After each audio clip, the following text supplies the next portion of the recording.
What is a co-op in New York City, and how does a co-op in New York City work? Well, I can tell you that co-ops are fairly unique to the New York City housing market, and in this video, I'm going to tell you exactly what a co-op is and the top 5 things you need to know about co-ops in New York City. And if you stick around to the end of the video, I'm going to share with you the #1 mistake that buyers make when purchasing a co-op in New York City.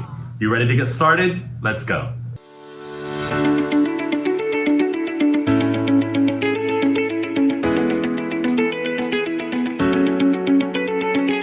I'm Dewey Moss. I'm your New York City real estate resource. Please take a moment to like, subscribe, and hit the notification button so that you can be notified of all the great real estate content that we're releasing on this channel.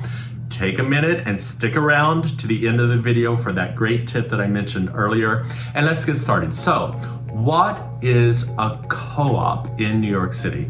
Well, co-ops in New York City are nothing new. They've been around actually since the turn of the century, but they really caught on in popularity really in the 60s and 70s when owners of rental buildings wanted to sell the buildings, and renters got together because of a lot of different tax laws and such and formed a company that bought into the building, so that the renters in the building could become owners. They formed a private company that owns the building, and they all became shareholders in the company. So, in short, a co-op is a private company made up of residents in the building that owns and runs the building with the primary purpose of providing housing for the residents in the building. All right, that is the definition of a co-op. But let's talk more specifically about the 5 things that you need to know about co-ops in New York City. #1, co-ops make up about 85% of the entire inventory in New York City. So chances are, if you're looking to purchase an apartment in New York City, you're going to need to look at co-ops.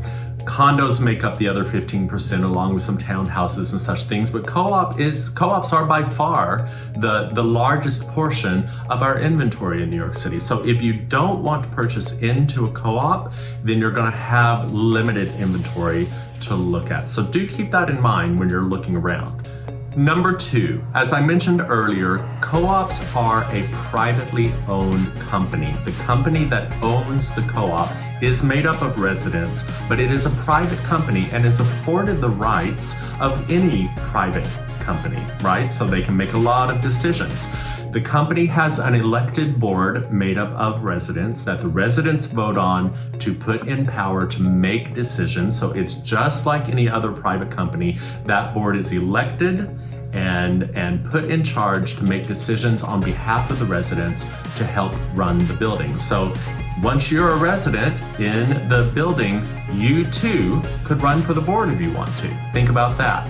#3, and this is the big distinction about owning a co-op. You own shares in the company that owns the building. You do not own the actual unit that you've purchased. You have purchased shares. Those shares are assigned to a proprietary lease that is assigned to the unit that allows you to live there accordingly, just like you would own it. But the building owns the physical unit. You own shares in the company that owns the building. That's the big distinction. Now, in terms of the amount of shares that you actually own in the company, that is important because it does dictate things like your monthly common charges, how much weight your vote may carry in annual meetings and that sort of thing. But in terms of the actual number, that varies from building to building according to how the building's bylaws and shares were initially divided up way back when they were formed.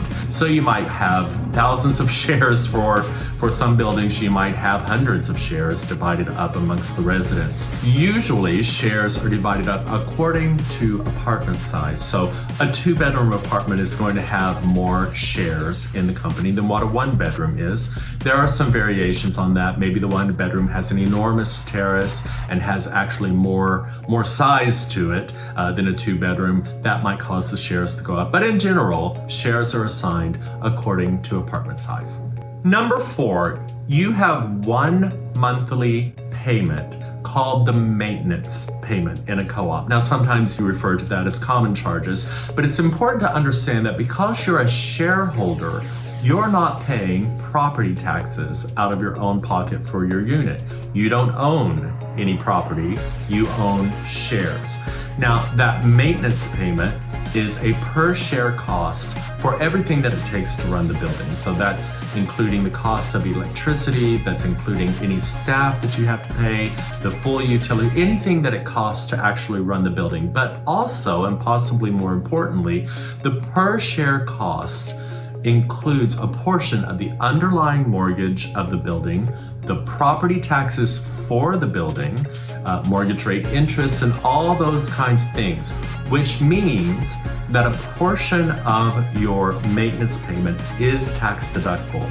At the end of the year, the building's accountant is going to send you a tax form telling you exactly how much you can write off of your maintenance. It is a perk of owning a co-op that you get to write off some of the building's underlying mortgage interest and the building's underlying taxes, in addition to your own personal mortgage interest if you're carrying a mortgage on the unit.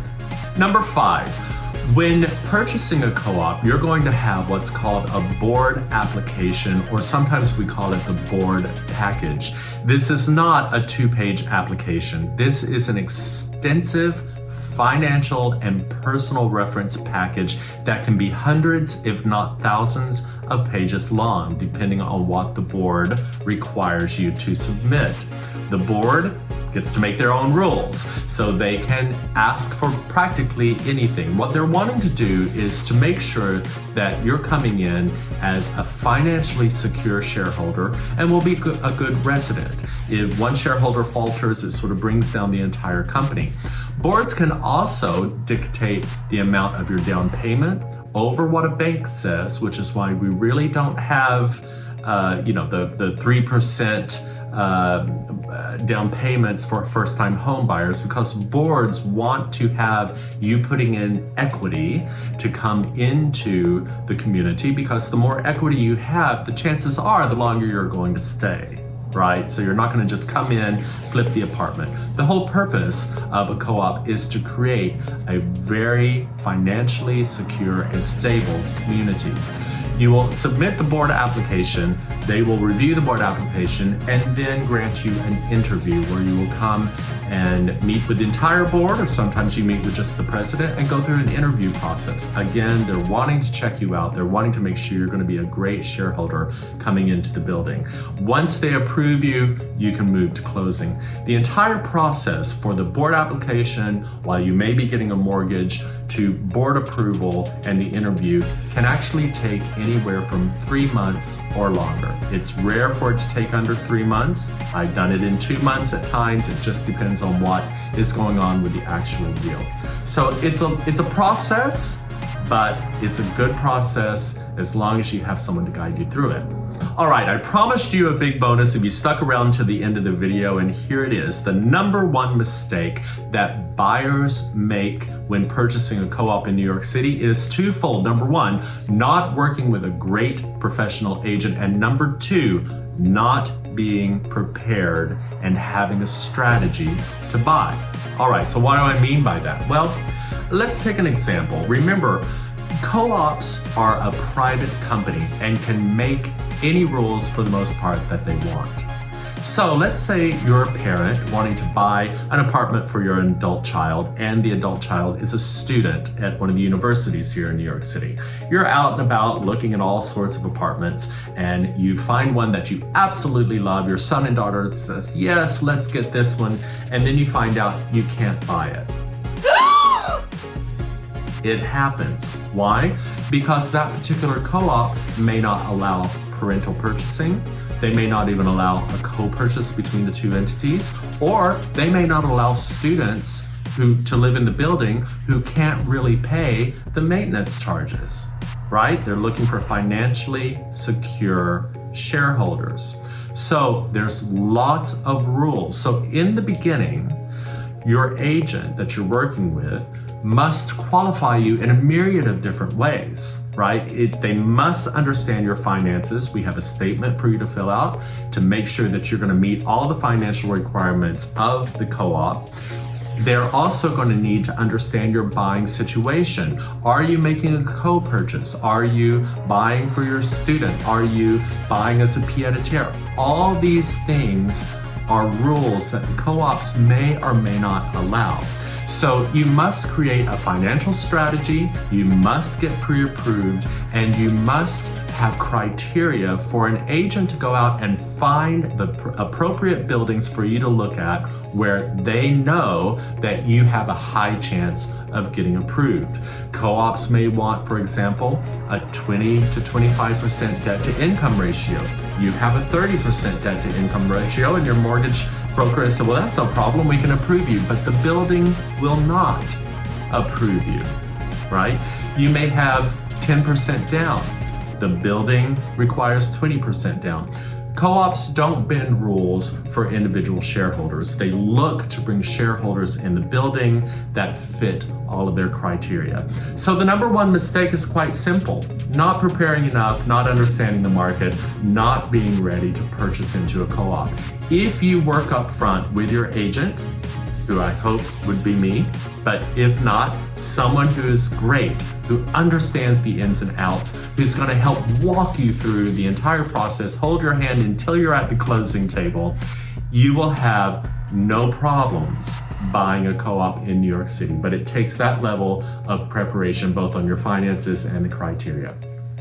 All right, again, I'm Dewey Moss. I'm your New York City real estate resource. I hope this was helpful. If it was, leave a positive comment down below. Please hit the subscribe button and the notification button so that you can be notified about all the great content, and I'll see you next time.